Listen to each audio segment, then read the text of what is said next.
कृष्ण जन्माष्टमी कथा महाभारत के भीष्म पर्व में भगवान श्री कृष्ण के जन्म की एक महत्वपूर्ण कथा मिलती है। यह कहानी भगवान कृष्ण के जन्म की घटनाओं को दर्शाती है। श्री कृष्ण जन्माष्टमी की कहानी मथुरा नगर से प्रारंभ होती है।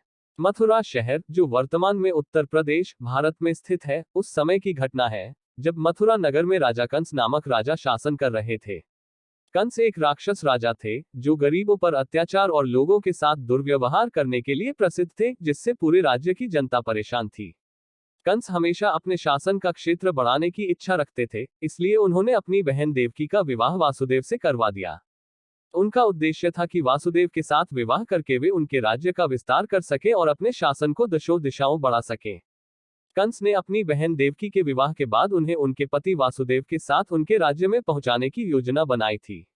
इस दौरान रास्ते में आकाश से आवाज आई और आकाशवाणी ने कंस को बताया कि वह जिस बहन का विवाह करके उसे उसके ससुराल पहुंचाने की यात्रा पर जा रहा है, उसी बहन का 8वां पुत्र उसका वध करेगा। यह सुनकर कंस ने तुरंत अपनी बहन देवकी को मारने का प्रयास किया, लेकिन वासुदेव ने उन्हें आश्वासन दिया कि वह अपनी सभी संतानों को उनके सामने प्रस्तुत करेंगे, जिन्हें वह जन्म लेते ही मार सकते हैं। कंस ने वासुदेव की बातों को मान लिया और अपने राज्य में कालकोठरी में उनकी बहन देवकी और उनके पति वासुदेव को बंद करवा दिया। कंस का इरादा था कि जैसे ही उसके पास सभी बच्चे होंगे, वह सभी बच्चों को मार डालेगा। उसकी यह योजना थी कि इसके बाद आकाशवाणी मिथ्या साबित हो जाएगी और देवकी की संतान उसे नहीं मार पाएगा, जिससे वह हमेशा के लिए अमर हो जाएंगे। कुछ समय बाद जब कंस की बहन देवकी और वासुदेव को पुत्र हुआ, तो कंस ने उसे मार डाला। इस प्रकार कंस ने अपनी बहन देवकी और वासुदेव के 7 पुत्रों को एक एक करके मार डाला। लेकिन होनी को कौन टाल सकता है।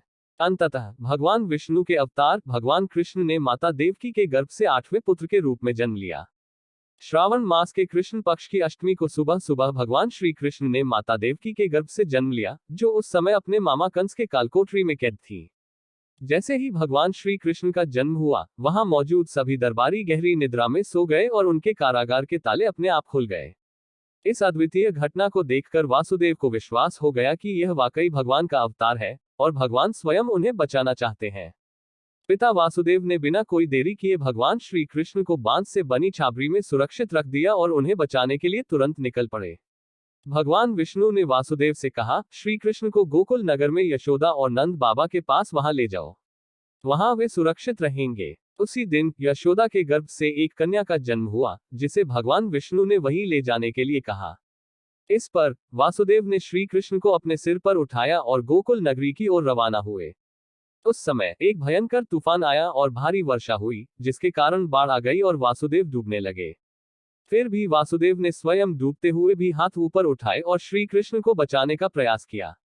जब पानी श्री कृष्ण की छबड़ी तक पहुंच गया, तो श्री कृष्ण ने अपना एक पैर छबड़ी से बाहर निकाला और पानी को छू लिया। पानी के स्पर्श होते ही रास्ते से सारा पानी गायब हो गया। इस दृश्य को देखकर वासुदेव को विश्वास हो गया कि वह भगवान का अवतार है। जैसे ही पानी खत्म हुआ, वासुदेव तुरंत गोकुल नगरी पहुंचे और नंद बाबा को पूरी घटना विस्तार से बताई। यह सुनकर नंद बाबा अपनी बेटी देने को तैयार हो गए और उन्होंने श्री कृष्ण को अपने पास रख लिया।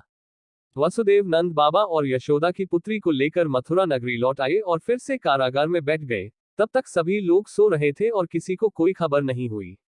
सूर्योदय के बाद जब कंस को बताया गया कि देवकी को 8वां पुत्र हुआ है, तो कंस उसके 8वें पुत्र को मारने के लिए स्वयं कारागृह में पहुंच गया। जब कंस ने देखा तो वह एक कन्या थी, जबकि आकाशवाणी हुई थी कि तेरी बहन का 8वां पुत्र तुझे मार डालेगा।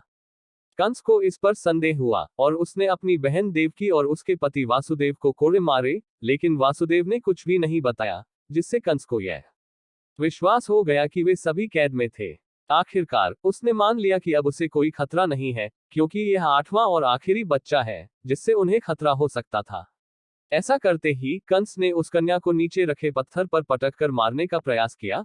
तब वह कन्या कंस के हाथ से छूटकर आकाश में चली गई और उसने भविष्यवाणी की कि तुम्हारा काल किसी अन्य स्थान पर बढ़ रहा है, जिससे कंस का वध होगा। कंस आश्वस्त हो गया कि अब वह सुरक्षित नहीं है, क्योंकि देवकी के 8वें पुत्र को भगवान ने दूसरी जगह स्थानांतरित कर दिया है। धर्मशास्त्रों में कहा गया है कि कंस जिस कन्या को मारना चाहता था, वह कन्या आकाश में जाकर बिजली बन गई। उस दिन से आकाश में बिजली चमकने लगी। इस घटना के बाद कंस ने देवकी के 8वें पुत्र को मारने के लिए विभिन्न प्रकार के राक्षसों और विभिन्न प्रकार के योद्धाओं को बुलाया और उन्हें हर जगह उस लड़के को खोजने और उसे मारने का आदेश दिया, परंतु कोई भी इस कार्य में सफल नहीं हो सका। अंततः कंस के राक्षस गोकुलधाम में बड़े हो रहे कृष्ण का पता लगाते हैं, लेकिन वे उन्हें मारने में असफल हो जाते हैं। ऐसा कई वर्षों तक चलता रहा और बचपन में श्री कृष्ण ने अपने अत्याचारी मामा कंस का वध कर दिया, जिसके बाद से पूरे भारत में लोग उनके जन्मदिन को कृष्ण जन्माष्टमी के रूप में धूमधाम से मनाते हैं।